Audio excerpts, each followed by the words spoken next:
Hello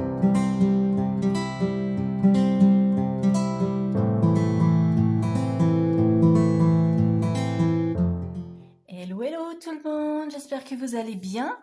On se retrouve aujourd'hui pour faire le budget prévisionnel pour le mois de février. Ça y est, le mois de janvier est pratiquement terminé. Ça a passé à une vitesse folle. Je ne sais pas si vous avez cette impression. Mais en tout cas, ça défile et ça y est. Le mois de janvier touche à sa fin et février arrive. Donc pour le mois de février, vous allez voir, il n'y a pas de choses particulières. Concernant les catégories, on retrouve toujours les mêmes. Donc on va regarder ça tout de suite. Alors pour ce mois de février, donc comme vous pouvez le voir, j'ai déjà rempli les revenus parce que j'avais filmé, j'ai pas dû appuyer correctement sur le bouton et ce que j'ai fait, voilà, ça n'a pas filmé, voilà, tout simplement. Donc on reprend. Donc au niveau du salaire, donc ça ne bouge pas. C'est toujours 1525. Au niveau CAF, donc si je vous rappelle la prime d'activité, alors pour l'instant elle est toujours à 188. Là je viens de regarder sur mon compte CAF et ce qui avait été versé au mois de février, c'est toujours 188. Et pour la pension, on est à 270, ce qui nous fait un total de revenus de 1983. Voilà. Alors, maintenant, dans les crédits dettes, eh bien, on va mettre le découvert parce que je termine le mois. Alors, je vous spoil un petit peu sur la clôture du mois de janvier. Je termine le mois à découvert parce que, comme vous avez pu le voir dans la vidéo bilan de la semaine 3, je vous avais dit qu'au niveau carburant, j'avais mal compté et j'ai dépassé mon budget et je pense que dans mes calculs j'ai dû oublier un aller-retour. Voilà, bon, comme quoi hein, ça arrive à tout le monde, on se trompe, c'est pas grave. Donc j'ai un découvert de 60 €. Alors 60 € pour moi, voilà, je pourrais le déduire en totalité là sur le budget de février, mais comme j'ai d'autres choses qui vont tomber ce mois-ci et que ça va faire juste et que je veux quand même pouvoir épargner, ce que je vais faire, je vais le résorber en 2 fois. Donc, je vais le résorber, je vais faire 30 € pour le mois de février et je mettrai aussi 30 € sur le mois de mars. Comme ça, en 2 mois, le découvert sera comblé. Sachant que comme j'ai une autorisation de découvert, sur ce découvert, je n'ai pas de frais bancaires associés. Donc, il n'y a pas de souci pour ça. Et puis,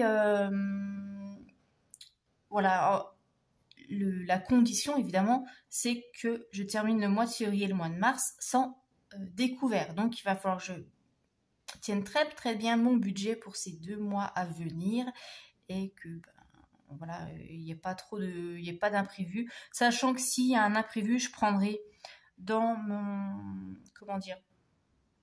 dans mon fonds d'urgence, je vais y arriver, décidément, mais là j'aurais pu prendre dedans, mais bon, pour 60 €, c'est pas grave, sur 2 mois, ça ira bien, c'est pas un très gros découvert, franchement, par rapport à ce que j'ai connu avant, c'est rien du tout. Donc, dans les crédits dettes, je mets mon découvert, donc 30 €, voilà. Alors, dans les dépenses fixes, on retrouve bien le loyer. Donc ça ne change pas. On est toujours à 678 €. J'ai encore le leasing là au mois de février. Donc 259. Le prêt. Alors je rappelle, le prêt, je le mets exprès ici dans mes dépenses fixes parce que c'est un prêt que je ne pourrai jamais solder. Je suis obligée d'aller jusqu'à la fin. Si c'était un prêt classique, je l'aurais mis ici, comme ça,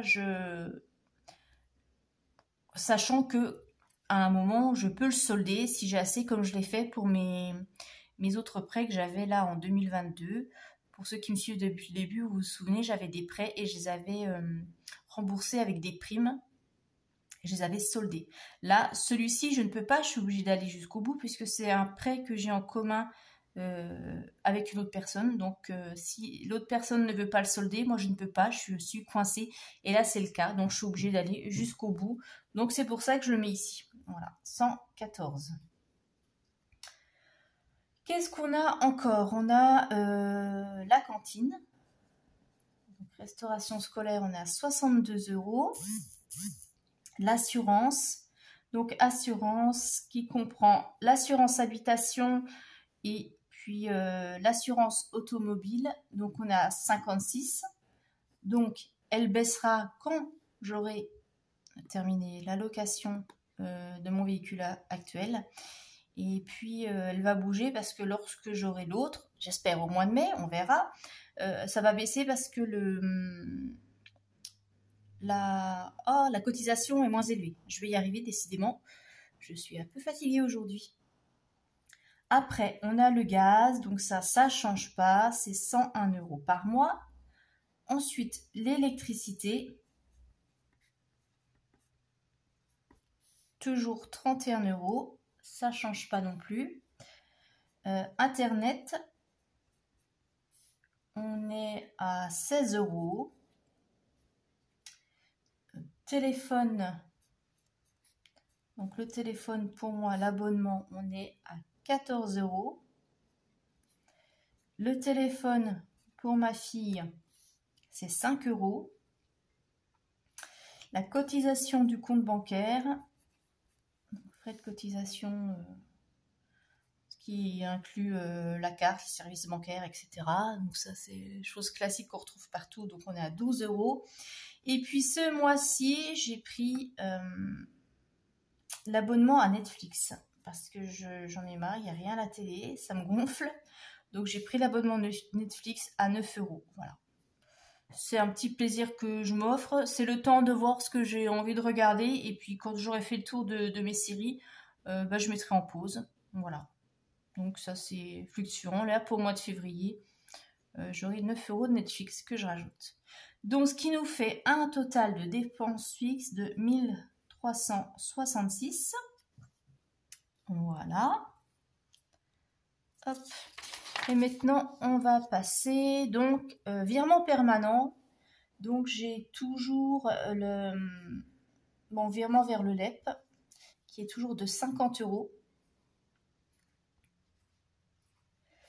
Donc là, les 50 € iront dans le fonds d'urgence puisque j'ai encore ma... Ah bah, attends, qu'est-ce que je vous raconte? Non, parce que... Mais non. C'est pour ça que je ne l'ai pas mis là, la prévoyance. Je ne l'ai pas mis là parce que ça se termine. Là, c'est terminé. Donc, je vous dis des bêtises, comme vous voyez d'habitude. Donc, il y aura 40 € qui iront dans le fonds d'urgence et 10 € pour la prévoyance. Voilà. Ça, il faudrait que je me le note à part. Au niveau des dépenses variables, alors qu'est-ce qu'on a pour le mois de février? Alors, j'ai l'essence. Je me suis fait un petit brouillon pour être sûr de rien oublier.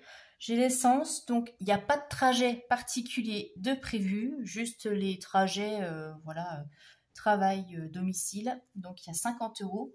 D'ailleurs, j'ai fait la demande, je ne sais pas si vous l'avez déjà faite, la demande pour le chèque carburant. Alors je ne sais pas si j'y aurai droit, puisque vous savez que si on a un véhicule, on a droit à 100 €. Comme je sais que c'est soumis à ressources, je pense que de toute façon, je dépasse. Donc, je pense que j'y aurai pas droit, mais bon, j'ai quand même demandé. Et j'aurai de l'autoroute. Voilà, ça forcément. L'autoroute, il y aura 90 €. Là, ça fait un gros budget. Tout ce qui nous fait 140 € de dépenses variables. Donc c'est pour ça que je vous ai dit que mon découvert, je le mets en 2 fois parce que avec les 90 € d'autoroute, je peux pas encore, voilà, pour moi, 60 € de découvert, ça fait trop à rembourser en une fois. Ok, bon, après, au niveau des courses, eh bien, comme d'habitude, ça change pas. On est à 280 € et j'espère que je ferai aussi bien qu'au mois de janvier, que j'arriverai à économiser sur mes courses. Ça, on verra. L'argent de poche, ça change pas. C'est toujours 20 €. Ensuite, on a l'enveloppe d'hiver. Donc ça, je vous rappelle, l'enveloppe d'hiver, c'est pour les petits imprévus. C'est mon mini fonds d'urgence pour le mois. Voilà, s'il y a des petits achats qui ne sont pas prévus ou si je dépasse dans un budget, je pioche dedans. Et là, j'ai 20 € pour le mois. Et une enveloppe loisir aussi, 20 €. Parce que là, il va y avoir des petits salons sur la ville. Bon, des choses pas très chères, hein, c'est 5 ou 10 € l'entrée. Et donc voilà, on va essayer un petit peu de sortir le week-end et d'aller voir ça. Donc, ce qui nous fait 280, 300, 340 € pour les enveloppes. Alors, je vais faire ma petite calculatrice. Il nous reste... Alors, on va regarder ça. Je vais mettre là.